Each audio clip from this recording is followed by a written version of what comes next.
تو ویدیوی قبلی توضیح دادیم که مبحث آموزش در مورد قرار گرفتن صحیح بر روی موتور تریال به سه بخش پاها، دستها و حالت کلی بدن تقسیم میشه و نحوه صحیح قرار گرفتن پاها بر روی رکاب یا همون جاپایی رو بهتون توضیح دادیم. حالا تو این ویدیو قصد داریم در مورد بخش دوم این آموزش، یعنی نحوه صحیح قرار گرفتن دستها بر روی موتور تریال صحبت کنیم. همونطور که تو ویدیو قبلی هم گفتم، خیلی از مطالبی که تو این ویدیو گفته میشه برای موتورسواری اندرو و حتی موتورسواری شهری شما هم میتونه مفید باشه. پس دیدن ادامه این ویدیو رو از دست ندید.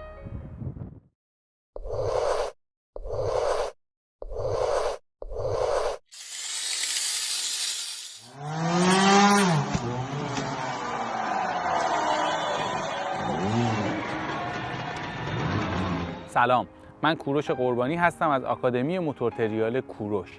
قبل از اینکه بریم سراغ ویدیو، خوشحالم میکنین اگه همین الان کانال یوتیوب ما رو سابسکرایب کنین، اون زنگوله بغلش رو هم بزنین تا بعد از این هر ویدیوی جدیدی که ساخته میشه از اون مطلع بشین تا بتونین از ویدیوها و مطالب آموزشی این آکادمی استفاده کنین. ضمناً اگر این ویدیو رو هم دوست داشتین لایکش کنین و با دوستاتون به اشتراک بذارین. در مورد نحوه قرارگیری دستها موارد مشابهی مثل پاها وجود داره. برای توضیح اون لازمه بدونین که مچ دست دقیقاً همون وظیفه کمک فنر در مچ پا رو بازی میکنه و نباید حرکت آزادانش رو محدود کنین. در هنگام گرفتن فرمون موتور نه اونقدر اون رو صفر بگیرین که مچ دستتون هیچ حرکتی نداشته باشه و نه اونقدر آروم که با ضربه فرمون از دستتون خارج بشه. برای گاز دادن همیشه باید از چرخش مچ دستتون استفاده کنین و هرگز نباید از حرکت آرنج دست استفاده بشه. هنگام استفاده از مچ دستتون برای گاز دادن هم دونستن این مطلب ضروریه که هیچ وقت نباید به تصور اینکه فکر کنین جایی به گاز دادن بیشتر یا قدرت بیشتر موتور نیاز هست گاز موتور رو از بالا بگیرین. حالا قبل از اینکه بهتون توضیح بدم که چرا نباید گاز موتور رو از بالا بگیرین و اگر بگیرین چه مشکلاتی پیش میاد، لازمه که قبلش اینو بدونین که اصولاً بدن شما هنگام عبور از موانع چه واکنشی رو از خودش نشون میده. شما وقتی که میخواین از یه مانع عبور کنین، یه زمانی دارین برای تمرکز اولیه و تعیین و انتخاب بهترین پوزیشن و حالت برای خودتون که وقتی در شروع انجام حرکتی شما با تمرکز اولیه گاز رو از جای درستی میگیرین که از مانع رد بشین، حالا چه به سمت بالا چه به سمت پایین، بعد از مانع بدن به طور غریزی تمایل داره که به حالت اول خودش در شروع حرکت برگرده و به طبیعی ترین حالت ممکن که شما میتونین روی موتور قرار بگیرین برمیگرده تا بتونه خودش رو محکم و در امن‌ترین حالت ممکن نگه داره. با این توضیح اگر شما گاز رو از بالا بگیرین، دو تا اتفاق میتونه براتون بیفته که با هم هر دو اتفاق رو بررسی میکنیم. اولین اتفاق این که وقتی گاز رو از بالا بگیرین، چون در ابتدای کار در همون زمان تمرکز اولیه که براتون توضیح دادم زمانی برای از بالا گرفتن گاز بوده و بعد از عبور از مانع اون زمان رو ندارین و نمیتونین جای دستتون روی گاز رو اصلاح کنین، پس مچتون میاد به حالت اولیه و درستی که باید باشه و موتور شدیداً گاز میخوره.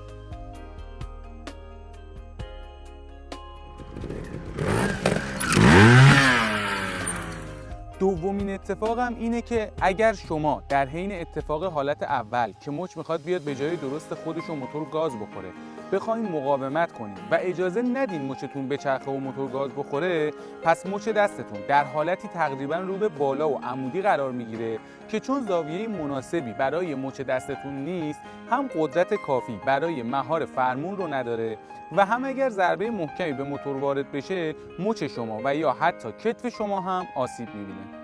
اما در مورد نحوه قرار گرفتن انگشت‌ها در موتور تریال مطالبی هست که حتما باید بدونین و بسیار مهمه. اول اینکه در آموزش مقدماتی تریال همیشه اهرم ترمز و کلاژ باید کاور بشه و اون هم همیشه توسط یک انگشت و با انگشت اشاره. تأکید میکنم همیشه با یک انگشت. حالا دلیل این تأکید چیه؟ دلیل این تأکید اینه که در رشته موتور تریال به دلیل ضربه هایی که موانع به چرخ جلو و در ادامه به فرمون و دست شما وارد میکنن، لازمه که ما با قدرت بیشتری فرمون رو بتونیم نگه داریم تا در این ضربات فرمون از دست شما خارج نشه. به همین دلیل هر کدوم از انگشتای شما کمک بسیار مهمی به نگه داشتن فرمون میکنه. پس جدا کردن هر انگشت از فرمون و به کار بردنش برای گرفتن اهرم ترمز یا کلاج قدرت دست شما رو برای مهار ضربات وارده به فرمون بسیار کم میکنه و میتونه خطرناک باشه. ضمن اینکه با پیشرفت تکنولوژی موتورها در زمینه ساخت ترمز و کلاج هیدرولیک که سالها پیش به کمک راحتی موتور سوارها در کنترل موتور در اومده، اینقدر قدرت این اهرم ها زیاد شده که شما با کمی تامین مکمل برای دست هاتون میتونید به راحتی و با قدرت کافی از این اهرم ها به بهترین شکل ممکن استفاده کنید و نیازی به استفاده از 2 تا انگشت برای استفاده از اونا نیست. حالا شاید از خودتون بپرسین که پس چرا تو موتورهای ریس یا موتورهای استریت با 2 انگشت هم ترمزگیری انجام میشه؟ مگه ترمزهای اون موتورها ضعیف ساخته میشه؟ دلایل خاص یا فنیش در حیطه دانش من نیست که بخوام راجبش صحبت کنم، اما دلیل ترمزگیری با 2 انگشت در این موتورها اول وزن بالای این نوع موتورهاست که با وجود ترمزهای قدرتمندشون بازم نیاز به فشار نیروی بیشتری به اهرم ترمزشون دارن و دوم فاکتور سرعت هست که در این موتورها بسیار بالاتر از موتورهای آفروده. کسایی که پیگیر موتورسواری تریال و رایدرهای اونا هستن شاید دیده باشن و براشون سوال باشه که چرا برخی از رایدرهای نسل جدید هنگام استفاده از ترمز یا کلاج از انگشت وسط خودشون استفاده میکنن. این انگشت دلیلش اینه که رایدرهای نسل جدید اکثرا از سن بسیار پایین شروع به تمرین موتورسواری کردن و چون تو کودکی انگشت‌ها کوتاه و به ترمز نمیرسه به طور غریزی از انگشت وسط که بلندتر هست استفاده میکنن و به این عادت کردن و الان وقتی در فشار مسابقات انگشت اشارهشون خسته بشه میتونن از انگشت وسطشون که بلندتر هست استفاده کنن. البته خود منم از سن 4 سالگی شروع به موتور سواری کردم و خیلی از قهرمانای نسل قدیم هم از سن پایین شروع به موتور سواری کردن، اما تمرین نسل جدید اصلا قابل مقایسه با تمرین نسل قدیم تریال نیست و ساعت بالای موتور سواری نسل جدید در سنین پایین باعث به وجود اومدن همچین عادتهایی شده.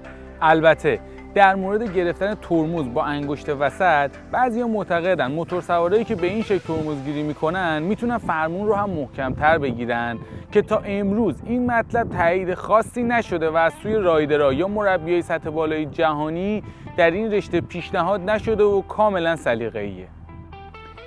در مورد نحوه قرار گرفتن مچ دست و انگشت‌ها روی فرمون و کتی ترمز 3 تا نکته خیلی کوچیک هست. اینا رو بهتون میگم، خیلی کمکتون میکنه توی درست قرار دادن دستتون بر روی فرمون موتور.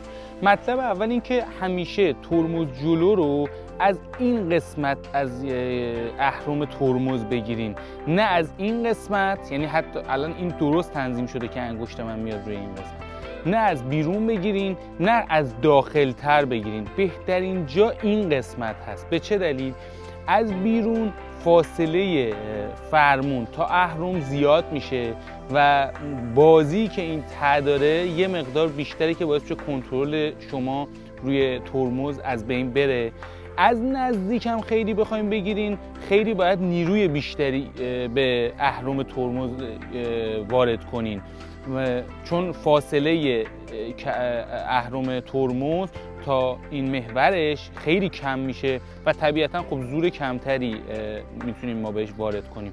وقتی که از این قسمت قوسدارترین جایی که اهرم ترمز داره یه ذره بیرونتر میشه بهترین جایی که ما میتونیم با بیشترین فشار ترمزگیری رو انجام بدیم.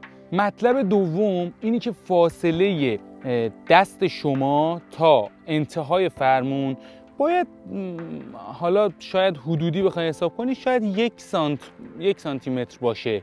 به چه دلیل؟ به این دلیل که اگه این فاصله کمتر باشه شما از بیرونتر بگیرین احتمال اینکه از کنار موانع، سنگ، صخره، درخت یا توی شهر از بغل ماشینا که رد میشین، حالا توی موتورهای معمولی، موتورهای شهری هم واسه این من قبلا بهتون توضیح دادم که این ویدیو برای موتورهای شهری هم بعضیش کارایی داره به این دلیله که اگر جایی که ترمزتون تنظیم میکنین جای بدی باشه، ناخواسته اگه بخواین از جای درستی ترمز گیری کنین مجبور میشین که دستتون رو بیارین بیرونتر و اگه بیرونتر بیاد اینجا برخورد میکنه، حالا با ماشین، با اشیا، با هر چیزی که شما ممکنه که از کنارش رد بشین و بسیار خطرناکه. حالا اگر از خیلی داخل‌تر هم بگیرین، از حد اکثر قدرت اهرم فرمون نمیتونین استفاده کنین. هر چقدر ما از فرمون از داخل تر میگیریم قدرت دستمون کمتر میشه توی حرکت دادن فرمون و هر چی به سمت بیرون میریم این قدرت بیشتر میشه به دلیل اینکه اهرم بلندتر میشه. ولی نباید اونقدر بیرون باشه که از این انتهای قلوه گاز یا اون سمت از انتهای فرمون بیرون بزنه، نه انقدر داخل باشه که شما نتونین از قدرت مثلا انقدر خالی باشه شما از اون حد اکثر قدرت اهرم فرمونتون نمیتونین استفاده کنین. آخرین مطلبی هم که حالا توی این سه مورد بود که باید بهتون بگم اینه که من به شما گفتم گاز رو نه از بالای بالا باید بگیرین که دست به این صورت عمود شه و نه خیلی هم باید دیگه از این ور نه افراط باشه نه تفرید، نه خیلی باید از پایین بگیرین. حالا شاید با خودتون بگین ما از کجا بتونیم تشخیص بدیم که این جای درست کجاست؟ ببینید همه اینا به صورت زنجیره‌ای به هم وصله. وقتی که شما جای کتیتون رو درست تنظیم کنین بعد از اون میتونین که به واسطه اون جای درست دستتون هم تشخیص بدین. به چه صورت؟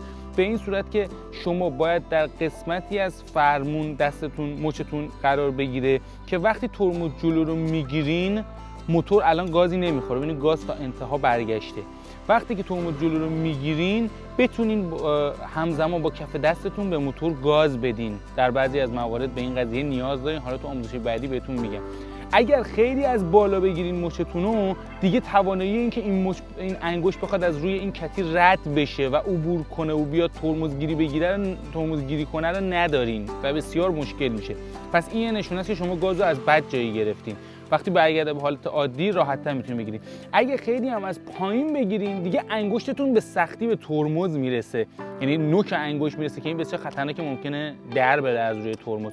پس بهترین جا میشه همین قسمت که به راحتی بتونین ترمزگیری کنین و به راحتی بتونین با کف دستتون به موتور گاز بدین. ببینم اصلا مگه موقعی هستش که هم ترمز جلو بگیریم هم بخوایم گاز بدیم؟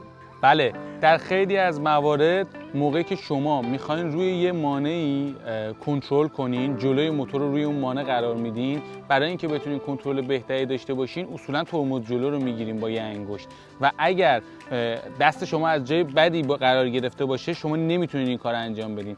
مواقعی ما نیاز به گاز دادن داریم در هنگامی که ترمز جلو رو گرفتیم که حالا یا جلوگیری کنیم از خاموش شدن موتور یا بعد از اینکه ترمزگیری رو کردیم و کنترل تعادل خودمون رو برقرار کردیم نیاز داریم که با گاز حرکتمون رو شروع کنیم، حالا از روی اون مانع عبور کنیم.